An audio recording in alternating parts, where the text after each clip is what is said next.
Si Bill Montalvo, ang ating tao sa Davao City, is now on the line. Bill, makikibalita kami sa iyo kung kamusta ngayon dyan, a day after sumuko o nahuli o ano man si Pastor. Whatever. Kamusta, Bril? Nakita mo na ba si Jose Marie Chanjo sa Imbornal? Yes, Sir Ronald. Oh, yes, daw. Balik sa normal na nga ang sitwasyon dito sa labas ng KOJC compound dito sa Buhangin, Davao City. Matapos mag-pull out ng mga miyembro ng pulis dahil nga sa pag-surrender ni Pastor Apollo Kibuloy kahapon ng hapon. So kanina nang pinuntahan natin ang KOJC compound ay normal na ang takbo ng trapiko doon sa daan sa harap ng KOJC compound at wala na din ang mga sasakyan ng pulis, itong mga bus, mga patrol car na nakapark sa gilid o sa gitna ng daan doon sa harap ng KOJC compound. So nag-pull out na lahat ng ating kapulisan at yung miyembro kanina ng KOJC, napansin din natin na naglilinis na sila sa loob at sa labas ng KOJC compound. So nasisihan ngayon ang mga miyembro ng religious group dahil sa pag-alis ng kapulisan doon sa kanilang compound dahil nagagamit na nila ang kanilang KOJC Cathedral. At the same time, itong paaralan, itong JMC sa loob ng compound ng KOJC ay marahil sa susunod na linggo ay magbalik normal na ang kanilang eskwela at mag face-to-face na. Kasi ngayon nga ay online class na sila. So as a whole, maganda na ang sitwasyon at balik normal na ang sitwasyon dito sa KOJC compound. Abril, nabanggit mo kanina yung salitang surrender. 100% sure ka ba na siya ay sumurrender? O siya ay nahuli? O siya ay sumurrender dahil malapit na siyang mahuli? Medyo magkakaiba yun. Tama kayo dyan, no? Binabatihan pa ngayon dito sa lungsod. Kasi kami mga kawani nag-media kung ano ba talaga ang totoo, kung sumurrender ba siya or nahuli ng ating PNP. Kasi nga sa version ng mga taga KOJC ay sumurrender umano si Pastor Apollo Kibuloy kahapon sa Intelligence Services ng Armed Forces of the Philippines doon sa North Cotabato sa Kidapawan City. At after niyang sumurrender doon ay tinransport siya papunta dito sa KOJC compound at doon na daw siya nahuli ng ating PNP. At ayon naman sa PNP ay nahuli itong si Pastor Apollo Kibuloy doon sa KOJC compound. So yun ang pinagdebatihan namin dito kasi nga iniintay pa namin ang pahayag, ang official statement ng Armed Forces of the Philippines. So hanggang sa ngayon ay wala pa silang tugon dito. Kanina gusto nating kunin ang pahayag ng AFP pero hindi pa sila sumasagot. Pero naglabas na, Bril, ang Bril, kung presidente. kung sakali, paano daw nakarating dun sa Cotabato? Kung talagang napunta siya sa Cotabato, paano daw nakarating dun? Layo ng tunnel, Ami. Kaya medyo layo yung hukay na yun. Yun nga yung pala-isipan namin dito sa statement ng miyembro ng KOJC or group panig ng KOJC na doon nga sumurrender itong si Pastor Apollo Kibuloy sa North Cotabato. So napakalayo from KOJC compound dito sa Davao City kung i-transport pa. At yun din sabi nila na hindi pa malinaw kung totoo ba ito. Tsaka, Bril, kung galing sa KOJC, you have to take it not with a grain of salt, but with a kilo of salt. No, yung sinasabi nila. Dahil siyempre, iba yung kanilang spin. Pero napaka-illogical na kung nakuha siya sa North Cotabato, bakit dinala pa siya sa Davao para ilipad? May airport naman doon sa North Cotabato no? Bakit mo i-risk na ibabiyahe ng ganong kalayo? No? Para lamang ilipad sa Manila. Andun pwede nang ilipad doon. So may mga medyo illogical doon sa kwento na 'yon. Yes, tama nga kayo dyan. No? Yun nga din ang clarification namin dito sa mga kawani ng media sa Davao City kasi wala kaming makuha na concrete information with regards to the surrender of Pastor Apollo Kibuloy, kung saan ba yung totoo, kung doon pa siya sumurrender sa AFP sa North Cotabato or dito sa PNP na aresto dito sa loob ng KOJC compound. So kanina sa ginagawang press conference ng ating secretary sa DILG na si Ben Colos kasama si PNP Chief Romel Marbil at Brigadier General Nicolas Torre III at sabi nga nila ay doon nila nahuli sa Bible School doon sa loob ng KOJC si Pastor Apollo Kibuloy. So hindi talaga magkatugma ang statement ng mga taga KOJC at to doon daw sumurrender sa Kidapawan City at ito nga statement ng ating PNP na dito sa loob ng compound nahuli si Pastor Apollo Kibuloy. Pero kung son of God ka kasi, you can be in two places at the same time. Ronald, tayo makainit mo. Bril, may statement na rin Diba? ba kay OJC? Kasi remember, may usapan si Pastor Kibuloy and former President Rodrigo Duterte na kapag nawala si Pastor, magiging administrator ng KOJC estate si former President. Duterte. So, ano na ba yan? Ano na ba yan? Nagkikin na ba yung arrangement na yan? Si former president na ang nagmamanage ngayon ng estate, administer ng estate. Yes, Amino, matagal na niyang inanunsyo ng grupo or mga taga KOJC na si former President Rodrigo Duterte ang magiging administrator ng KOJC compound dito sa Buhangin. Hindi lang sa Buhangin, kundi sa lahat ng ari-arian ni Pastor Apollo Kibuloy dito sa Davao City, including the Prayer Mountain and the Glory Mountain doon sa Tamayong. So si former President Rodrigo Duterte na ang administrator nito. So, Bril, linawin ko lang. So, wala siya sa langit. No? Wala siya sa langit. Ano sa paglilinaw yan? Oo, hindi. Sabi kasi ni Vice President na sa langit siya. Sabi ni Vice President. Kaya ilan, nililinaw ko lang. Wala siya ron. Tama nga kayo dyan. Una nang sinabi ni Vice President Sara Duterte noong the other Sunday sa kasagsagan ng commemoration ng Rojas Night Market bombing kung saan isa sa mga dumalo si Vice President Sara Duterte at sabi niya kung i-guess niya kung nasaan si Pastor Apollo Kibuloy ay ang hula niya nandoon na daw sa langit. Sa langit. Bril, I just pulled up yung mapa ng compound ng KOJC. Kasi ang sabi nga sa press conference, di ba, doon daw siya nakuha sa Bible School ng KOJC. I'm trying to decipher where that is kasi klaro naman sa mapa yung Jose Maria College, ito yun, no? Yung nasa Bukana, malaki-laking building yan na courting you, tapos may fountain dito sa gitna. Tapos katabi niyan, between the Jose Maria College and the SMNI Studios, nandiyan yung ACQ College of Ministries. Itong pahabang-bili na to. So I'm wondering lang kung ito ba yung Bible School na sinasabi, yung ACQ College of Ministries? Would you know? Are you familiar with ano? Ito nga Bible School na sinasabi nila kasi nga nakapasok nga tayo, binigyan tayo ng tsansa ng mga taga KOJC at PNP na makapasok doon sa KOJC compound. Ito nga Bible School na kanang sinasabi, likuran lang ito ng Jose Maria College. Okay, ito yung Jose Maria College. Malapit lang ito sa gate ng gate ng KOJC. Ito nga gate 1, sinasabi nilang Emerald Gate. Okay. Mukhang ito nga ACQ College of Ministries. Tapos malapit-lapit lang siya sa hangar. Ito yung hangar. So, saan sila naguhukay dyan? Dito, di ba? Itong Jose Maria College, yung JMC. So, yes, mas realistic yan kaysa North Cotabato.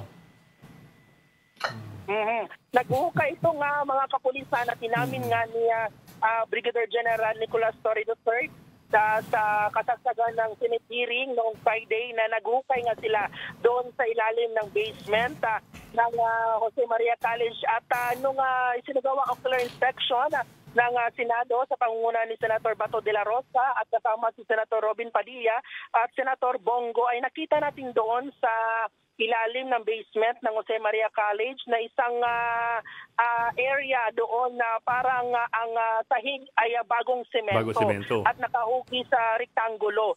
So magkatugma ito sa una nang inilabas ni Atty. Israelito Torion na imahe kung saan nagbubungkal umano ang ating PNP. Pero Bril, lumalabas bale, at least on the surface, on the surface, lumalabas at least on the surface, na yung hinuhukay nila, hindi talaga yun ang pinagtataguhan ni... Hindi yun yung lugar. Kasi tinabunan nila ng semento hindi.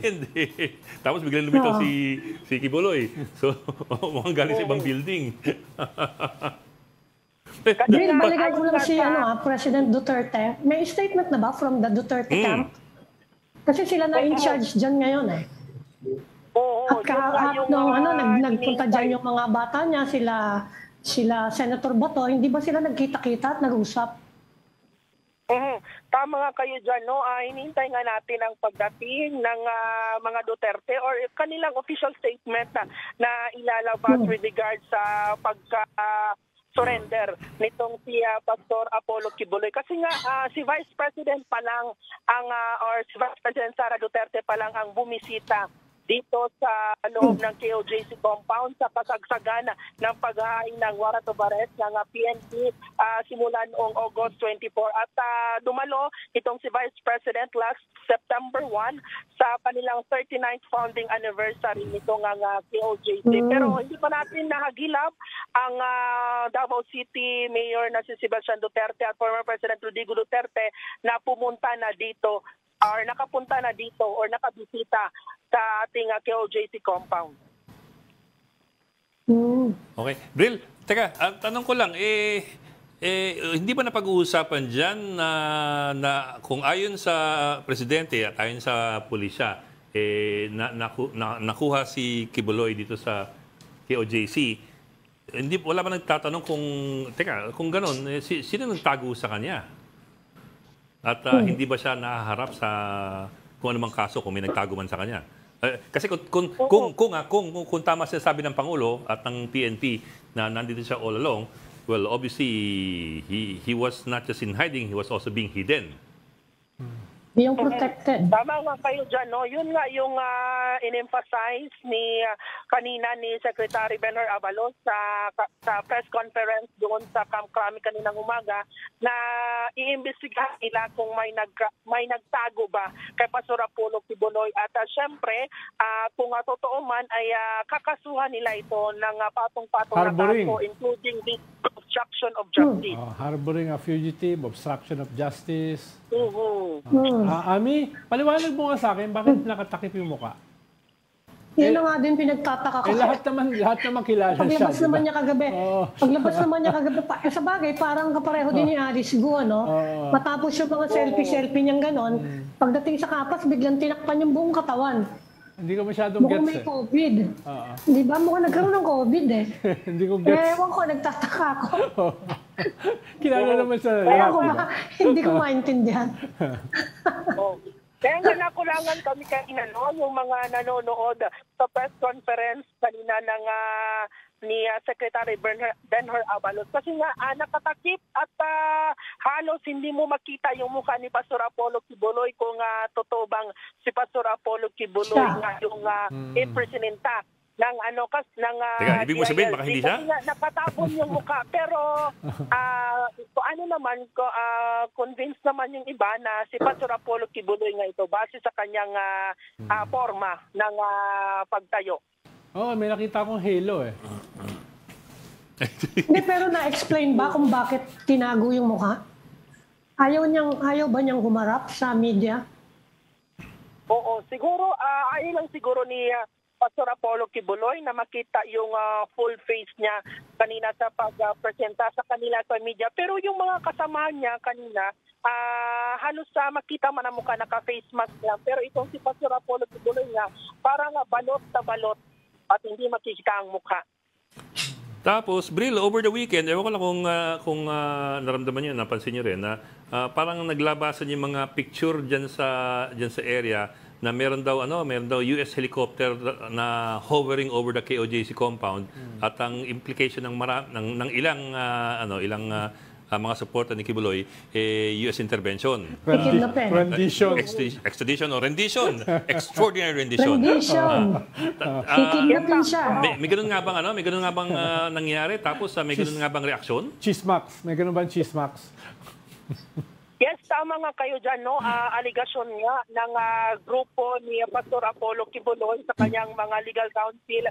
Kasi nga ito nga sinasabing US air troops na nakikita dito sa Himpapawid sa paligid ng KOJC compound ay matagal na namin itong nakikita, mga last week pa nakikita na namin ito. Pero sabi ni attorney ni General Torre nung tinanong namin kung totoo bang sa US troops ito at kasali ito sa nagbabantay or naghahanap kay Pastor Apollo Kibuloy, sabi niya, aligasyon lang umano ito ng kampo ni Pastor Kibuloy. Nakalimutan Pero kaya nila. paano nasabing US, meron bang marking yung mga sasakyan? May marking ba na US? Sa forma nga ng eroplano at pag-zoom in doon sa pinicturan kasi ng mga taga-KOJC itong ang eroplano at pag-zoom in para daw mga foreigner ang sakay at wala daw din na ganong klaseng eroplano dito sa Pilipinas. So haka-haka nila, hinala nila na isa itong air asset ng US at kasali daw ito sa humahanap kay Pastor Apollo Kibuloy. At yun nga, sabi ko kanina, hindi ito kinonfirma ni Police Brigadier General Nicolas Torre. Bril, Bril, nakalimutan ba nila na katabi nila yung airport? At sa airport kasi may mga eroplano at saka helicopter. Baka lang kasi nakalimutan nila na sila ay katabing-katabi ng airport, no? Tama nga kayo dyan, no? Ito nga KOJC compound, katabi nito, isang Ninoy itong Francisco Bangoy International Airport, o itong Davao International Airport. So, sabi nga ni General Torre na aligasyon lang ito ng KOJC member at patunayan nila kung totoo bang na US talaga ito. Kaya nga siya tinawag, Bril, na international airport. Ibig sabihin, may mga foreign airplanes at saka may mga foreign helicopters at saka may mga foreigners. Dahil siya ay international airport. No? So, yun lang. Ganun lang naman kasimple. No? Well, actually, Bril, teka, let me just interject. Kasi I looked at the photos that were published online. Nakuna kasi ng picture at ng video, yung helicopter.